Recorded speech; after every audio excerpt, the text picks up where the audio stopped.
Welcome everyone to Chapter 3, and let me tell you, this is where things get real. If you've ever wondered what separates a good accountant from a great one, the answer lies in the topics we're about to cover. This chapter is the core of accounting, the foundation upon which everything else is built. It's not just important, it's absolutely essential. For every single one of you starting your accounting journey, these topics are your golden ticket. Why? Because mastering the skills in this chapter is what makes you indispensable. If you get these concepts right, you'll set yourself up for an incredible professional career. You'll be the one businesses rely on to make sense of their financial world. But let me be completely honest, if you overlook these basics or don't fully grasp them, it can create long-term challenges. Accounting is all about precision, and these are the tools you need to get it right every single time. Think of this chapter as the toolbox for your future. Each topic is like a tool you'll use every day to help businesses stay on track, thrive, and grow. From recording transactions to managing ledgers, you're not just learning processes. You're learning how to transform raw financial data into meaningful insights that drive decisions. You're becoming the expert every business needs. Now, I know this might sound intimidating, but here's the good news. You're not alone. I'll be walking you through each topic step by step, making sure everything is crystal clear. You've got what it takes to succeed, and together, we're going to make sure you come out of this chapter feeling confident and ready to apply what you've learned. So, let's take a quick look at what's ahead. 1. Recording business transactions, an overview. The starting point for understanding how financial records are built. 2. The general ledger, the heart of accounting where everything comes together. 3. Recording in the general ledgers, learning how to post entries correctly and maintain accuracy. 4. Trade receivables and trade payables, managing the money businesses owe and are owed. 5. Accounting for sales tax, a vital skill for compliance and financial reporting. 6. Methods of coding data, organizing information efficiently to avoid confusion. 7. Manual and computerized systems, understanding both traditional and modern accounting processes. 8. Batch processing and control totals, ensuring your records are complete and error-free. 9. Accounting systems, how everything ties together in a functioning system. 10. Accounting modules, diving into the specific parts of modern accounting software. Every one of these topics is like a puzzle piece, and when you put them all together, you'll have a full picture of how to manage and understand financial data. And the best part? Once you've mastered these, you'll have a skill set that's respected, in demand, and highly valued in the professional world. So, are you ready to take this next big step? Let's get started on this incredible journey and unlock the skills that will shape your future success. All right, dear students, let's dive into our very first topic from Chapter 3, recording business transactions. This is the foundation, the very first practical step in preparing financial reports. It's where everything begins, capturing the financial story of a business step by step. But before we move forward and explore how to record transactions, there's something very important we need to understand first. What is a source document? Why?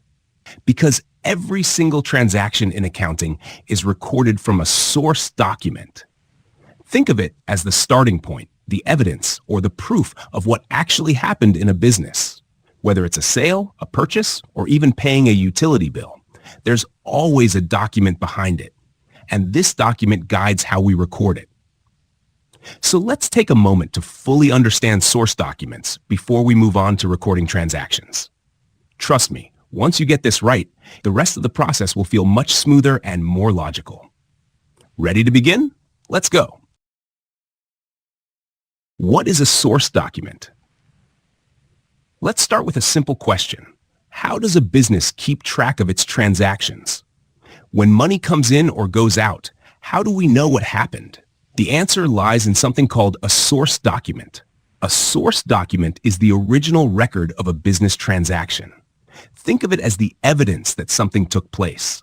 Whenever a business buys something, sells something, pays an expense, or collects money, a source document is created.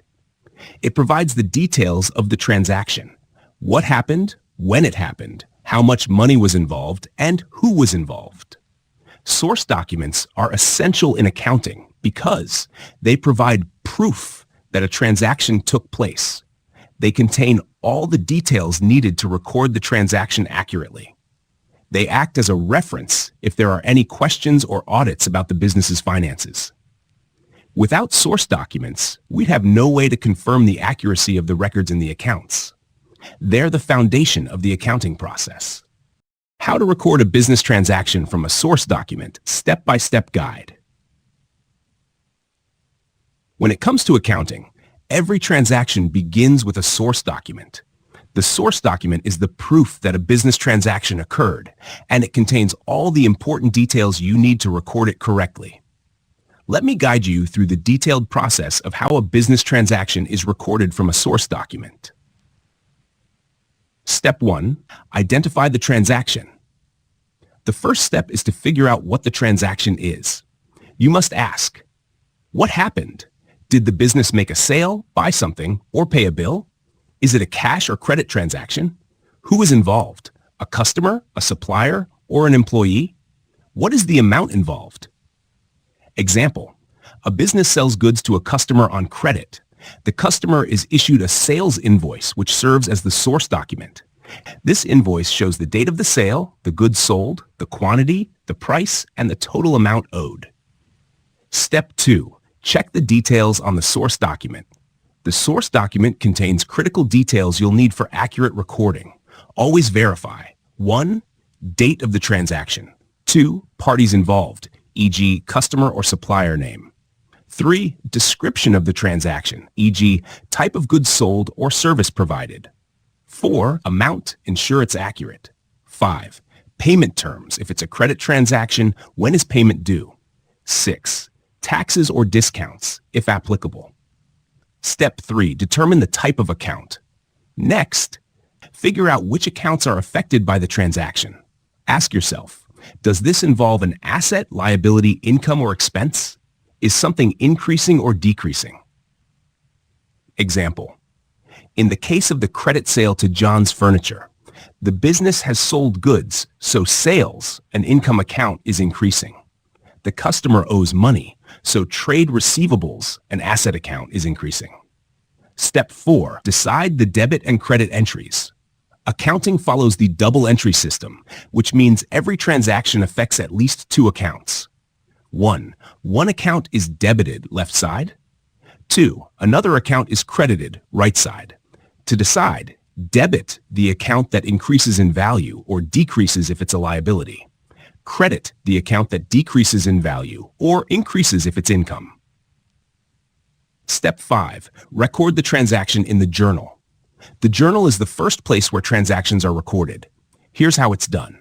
1. Enter the date of the transaction. 2. Write the debit account and the amount. 3. Write the credit account, slightly indented, and the amount. 4. Include a brief description of the transaction for clarity. Step 6. Post to the general ledger. After the journal entry is made, the amounts are transferred to the respective accounts in the general ledger. Each account will now reflect the updated balances. The general ledger is important because it organizes all transactions by account, making it easier to prepare financial statements later. Step 7. Cross-reference and attach the source document. To maintain accuracy and accountability, attach the source document, e.g. sales invoice, to the journal entry or record. This provides evidence of the transaction. Why is this important? If there's ever a question about the transaction, e.g. during an audit, you can refer back to the source document for verification. Step 8. Check for accuracy. Before moving forward, ensure the debits equal the credits. Verify the amounts match the source document. Double-check that the correct accounts were used. Pro tip: always review your work to catch errors early. Mistakes can lead to incorrect financial reports, which can harm decision-making. Comprehensive list of source documents for business transactions. Here is a detailed list of all the possible source documents a business might use to record its transactions. This includes documents for sales, purchases, payments, receipts, and other types of transactions. Sales-related source documents. 1. Sales invoice, issued when goods or services are sold on credit. It details the transaction, including the buyer's name, the amount due, and the payment terms. 2. Credit note, issued when a customer returns goods or there is a reduction in the amount owed, e.g., due to damaged goods or overcharges. 3. Delivery note, a document sent with goods to confirm what has been delivered to the customer. The customer may sign it to acknowledge receipt. 4. Quotation, provided to a customer to show the price of goods or services before a sale is finalized. 5. Sales order, issued to confirm the details of a sale agreed upon with a customer. Purchase-related source documents. 6. Purchase invoice, received when the business buys goods or services on credit.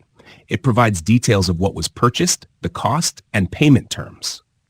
7. Debit note, sent to a supplier to request a reduction in the amount owed, e.g., for faulty goods or overcharges.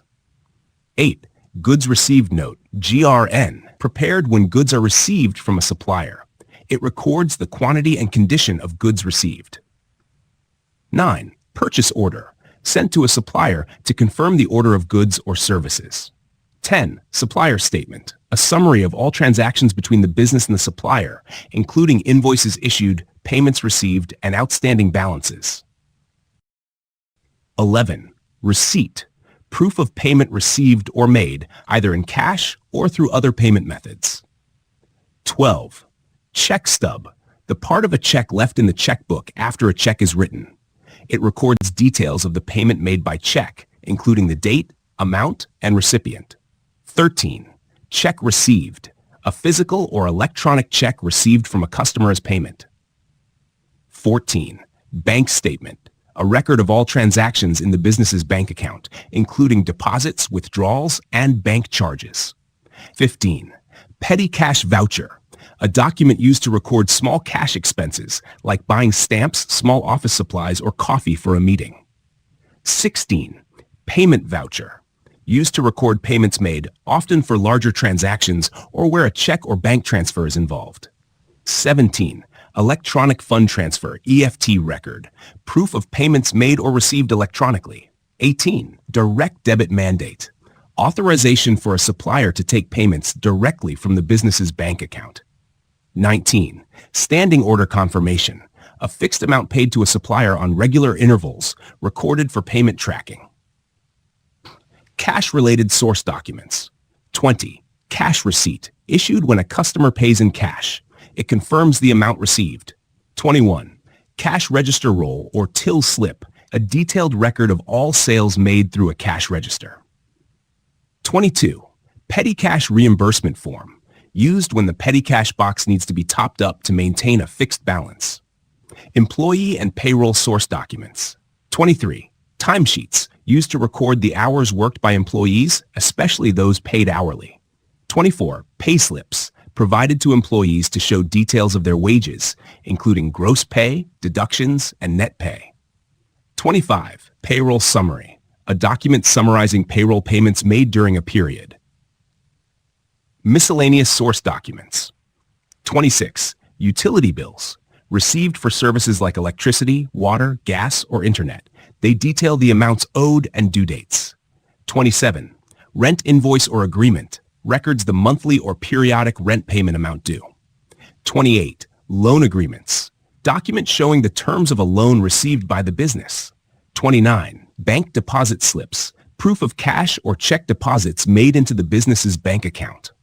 30. Insurance policy documents, provide proof of insurance coverage and any premiums paid. 31.